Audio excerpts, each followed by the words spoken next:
Hello viewers, welcome back to our channel. ఈ వీడియోలో వచ్చి మెయిన్గా ఏమంటే ప్రజెంట్ వైఎస్ఆర్ అంటే చేయూత నేస్తం అలాగే ఈబీసీ నేస్తం డబ్బులు అనేది ఏ విధంగా పడతాయి మనం ఈ వీడియోలో తెలుసుకుందామండి. అంటే చాలా మందికి అమౌంట్ అనేది అంటే డబ్బులు అనేది పడలేదండి. సో దీని మీద ప్రజెంట్ ఎవరైతే అభ్యర్థులు ఉంటారో లబ్ధిదారులు ఉంటారో వాళ్ళు చాలా విధాలుగా అనుకుంటూ ఉంటారు, అంటే డబ్బులు ఎప్పుడు పడతాయి అని. సో ఇంకా పడని వాళ్ళు ఉంటే పడవండి, ఎందుకంటే ఇంకా ప్రజెంట్ నేను ప్రతి వీడియోలో ఏదో చెప్తా ఉన్నాను. మీకేమన్నా అంటే పడతాయని నమ్మకాలు ఉంటే ఆ నమ్మకాలు అయితే మీరైతే ఒమ్ము చేసుకోవచ్చు, ఎందుకంటే ప్రజెంట్ ఈ ఎలక్షన్ కోడ్ అనేది వచ్చేసింది. సో ఇంకా డబ్బులు పడడానికి అయితే ఛాన్స్ అయితే లేదు, ఎటువంటి 0.00% కూడా ఛాన్స్ అయితే లేదు, ఎందుకంటే ఈసీ కోడ్ వచ్చేసింది కాబట్టి ఏ పథకాలు అమలు చేసేకి లేదు. ఒక్కటి ఈరోజు హింట్ ఏమని వచ్చింది అంటే నిన్న కాదు సరే ఈరోజు అండి మనకి ఏదో సభ అనుకుంటా, ఇక్కడో మనకి జగన్ గారు మనకి సీఎం వైఎస్ జగన్ గారు అయితే ఒక చిన్న క్లిప్స్ అయితే ఒకటి రిలీజ్ అయింది, అది కూడా చదువుతాను. రీసెంట్గా వాళ్ళు అంటే జగన్ గారు ఏం చెప్పారంటే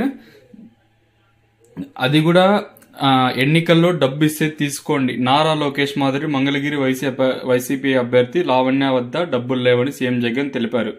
మంగళగిరిలో చేనేతలతో ముఖాముఖిలో లోకేష్ ఓటుకు 6,000 పంచుతాడు, డబ్బిస్తే తీసుకోండి వద్దనొద్దు, కానీ జూన్ జూలైలో అమ్మ ఒడి చేయూత నేతన్యాసం ఎవరిస్తారో వారికి ఆలోచించి ఓటేయండి. చూసారా, ఇప్పుడు ఇక్కడ క్లియర్గా ఒక స్టేట్మెంట్ అనేది బయటికి వెలువడింది. ఏం స్టేట్మెంట్ వెలువడింది క్లియర్గా అందరికీ తెలుసు, వైఎస్ఆర్ చేయూత అమౌంట్ అనేది ఎవరికి పడలేదు, పడిన వాళ్ళు ఒక 5-10% వరకు మాత్రమే పడింది. ఇక్కడ క్లియర్గా ఎందుకు ఇప్పుడు మళ్ళీ జూన్ జూలై అని ఎందుకు అంటున్నారంటే ఇప్పుడు అమౌంట్ పడలేదు, సో ఇదే అమౌంట్ ఎత్తుకొని పోయి జూన్ జూలైలో వేసామని చెప్తా ఉన్నారండి. సో ఎవరైతే లబ్ధిదారు ఉంటారో గమనించండి, ప్రజెంట్ గమనించండి.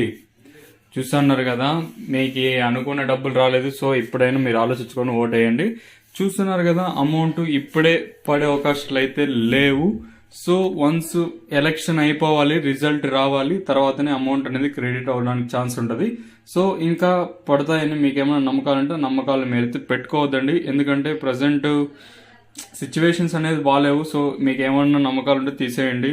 ఇంకా జూన్ జూలైలో వేసామంటున్నారు కదా, అది కూడా ఎవరు వస్తే వైసీపీ వాళ్ళు వస్తేనే పడతాయి.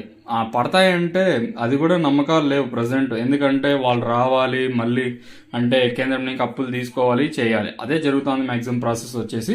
మెయిన్గా మీకున్న హోప్స్ ప్రకారం ఓటేయండి. నేను ఇక్కడ ఎవరిని ఓటర్లు అనేది ప్రలాభ పెట్టలేదు, వీళ్ళు క్లియర్గా చెప్తా ఉండరు. ఎందుకు ఇంకా 15 రోజులు ముందే ఇచ్చే కదా, వీళ్ళకి తెలుసు ఆల్రెడీ, అంటే ఈసీ వస్తుంది మళ్ళీ ఎలక్షన్ కోడ్ అంటే వేయలేమని తెలుసు కదా. సో వీళ్ళు ఎందుకు గమనించలేకపోయారో నాకైతే అర్థం కాలేదు. ఫ్రస్ట్రేషన్ ఆవేదన అనేది తెలియజేస్తానండి. ఇదండి, మీకు డబ్బులు పడతాయని నమ్మకం అంటే ఆ నమ్మకాన్ని నమ్ము చేసుకోవచ్చు.